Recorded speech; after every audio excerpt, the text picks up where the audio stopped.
Assalamualaikum warahmatullahi wabarakatuh. Selamat malam kepada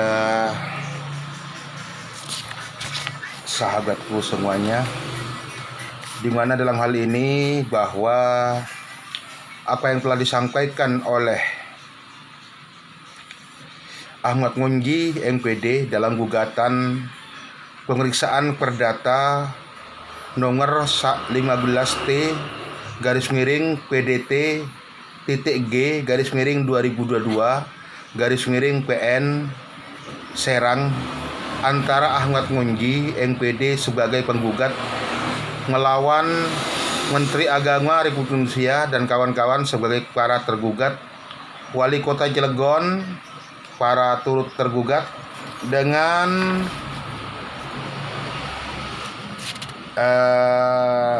panitia pendirian tempat ibadah Huria Maranatha Cilegon yang beralamat di Jalan Sultan Agung Tirtayasa, Komplek Istana Cilegon, Blok D 22 2004 Kota Cilegon sebagai tergugat ketiga. Artinya di sini kita lihat Ahmad Ngunji menggugat perbuatan melawan hukum. Yang pertama adalah Menteri Agama Republik Indonesia. Yang kedua adalah HKBP Maranatha, Gereja HKBP Maranatha sebagai tergugat dua.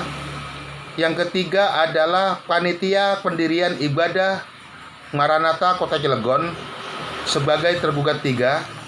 Yang keempat adalah Wali Kota Cilegon turut tergugat pertama. Wakil Wali Kota Cilegon turut tergugat kedua. Ketua DPRD Kota Cilegon turut tergugat ketiga. Wakil Ketua DPRD Kota Cilegon turut tergugat keempat. Wakil Ketua DPRD Kota Cilegon turut tergugat lima. Kepala Kementerian Agama Kota Cilegon tergugat ke-6. Lurah Kelurahan Gereng turut tergugat ke-7. Forum Kerukunan Umat Beragama FKUB turut tergugat ke-8. Edi Aryadi mantan Sekda Pemkot Cilegon turut tergugat ke-9. Haji M. Nasir SH mantan Kepala Desa Gereng yang pun turut tergugat ke-10. Di mana dalam hal ini bahwa tergugat 1, tergugat 2 dan tergugat 3 agar membatalkan rencana pendirian ibadah gereja HKBP mengingat adanya pencabutan persetujuan pendirian gereja dari masyarakat setempat, tidak terpenuhinya syarat pendirian rumah ibadah dan adanya kegaduhan serta gejolak penolakan masyarakat yang mengganggu stabilitas kondutivitas daerah yang berpotensi menjadi konflik horizontal karena persoalan sara. Saya menjelaskan selaku penasihat hukum daripada HKBP apa yang telah disampaikan dalam provisi yang dilakukan oleh pihak penggugat yaitu Ahmad Ngunji. Saya menjelaskan di dalam aturan KSB atau bisa dikatakan dua menteri. Yang pertama adalah Menteri Dalam Negeri, yang kedua adalah Menteri Agama. Di pasal 8 dengan pasal 6 dijelaskan bahwa 60 di sekitarnya pendukungan itu sendiri sudah lengkap, bahkan ada 70. Sementara para jemaat HKBP itu adalah dari total 90 yang ditentukan oleh keputusan dua menteri, itu adalah sekarang 112. Yang menjadi pertanyaan majelis hakim adalah ketika pencabutan yang telah dilakukan oleh pihak, sekali lagi saya sampaikan, ketika pencabutan yang telah dilakukan oleh pihak orang atau institusi yang sudah bermaterai, yang sudah punya KTP, yang sudah punya KK, dengan sukarela beliau membangun salah satu gereja yang ada di sekitarnya di Greng. Lah, ini kalau kita lihat, yang bisa mencabut dengan adanya surat dukungan tersebut adalah panitera pengadilan. Sekali lagi saya sampaikan, yang bisa mencabut dengan adanya surat dukungan tersebut, dengan adanya berdirinya gereja, itu adalah keputusan daripada panitera pengadilan yang mempunyai ingkrah, keputusan mutlak, atau istilahnya jurisprudensi, kekuatan hukum tetap. Yang kedua, apa yang telah disampaikan oleh Pak Ngunji, Ahmad Ngunji MPD sebagai penggugat, bagi kami adalah kabur hukum. Kenapa kita katakan demikian? Di dalam pasal Perdata 1438 dijelaskan bahwa setiap orang yang membeli dan menerima orang tersebut, ketika membeli dan menerima orang tersebut, katakanlah uang saya beli ikan. Dari beli ikan, ternyata ikan tersebut tidak cocok. Dan ketika tidak cocok, maka ikan tersebut diberikan kepada orang lain, bukan kepada orang yang membeli. Artinya apa? Artinya bahwa beliau sudah kabur demi hukum. Itu yang kedua. Yang ketiga, yang digugat risalah tersebut itu apa sebenarnya?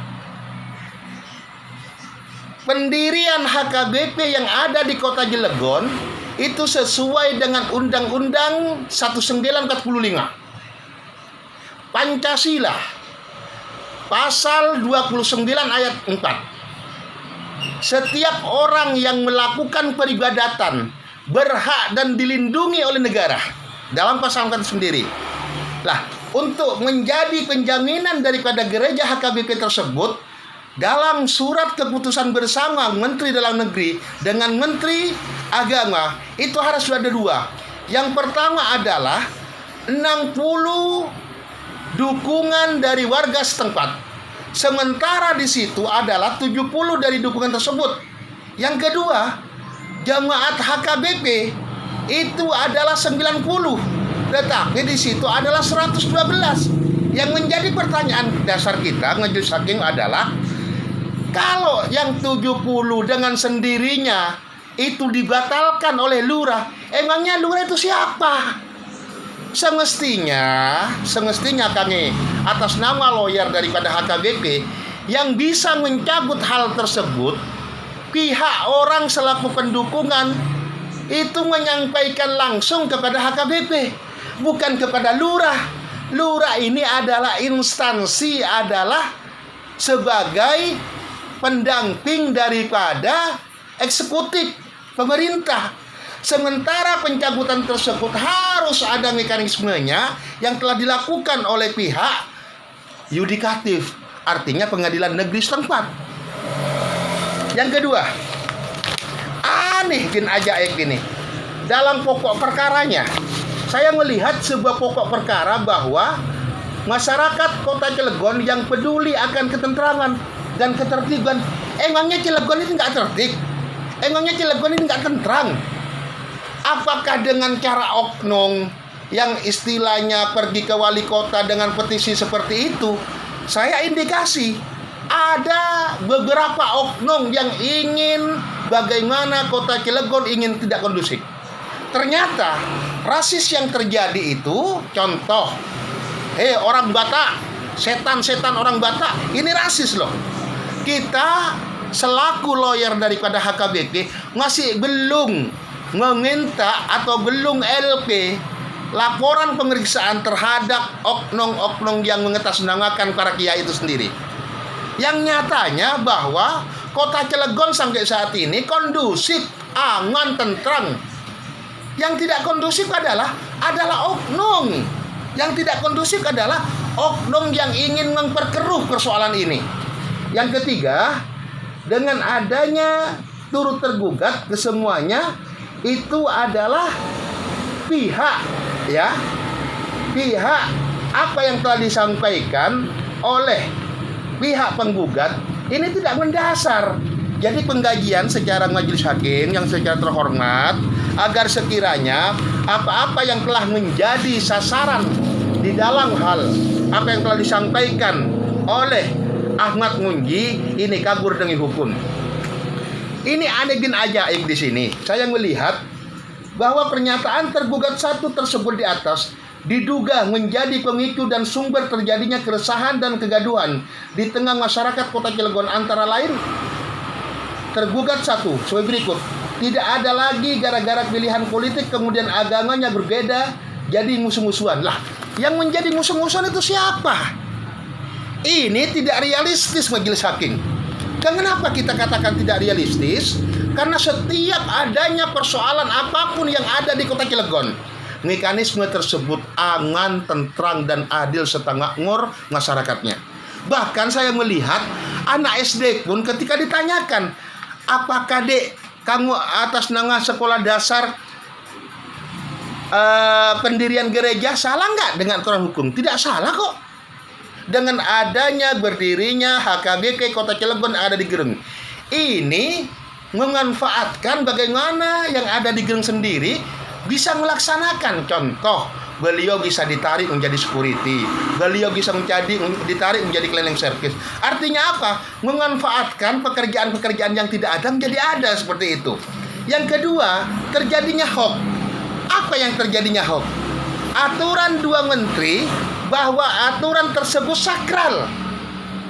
Kalau itu salah dua menteri, yang dilakukan antara peraturan dua menteri yang ada, berarti Ahmad Munji tidak mengetahui asal-usul daripada aturan yang ada di dalam produk undang-undang maupun aturan Kepres maupun aturan yang ada di dalam Pancasila dan aturan-aturan yang ada di dalam Undang-Undang Dasar 1945.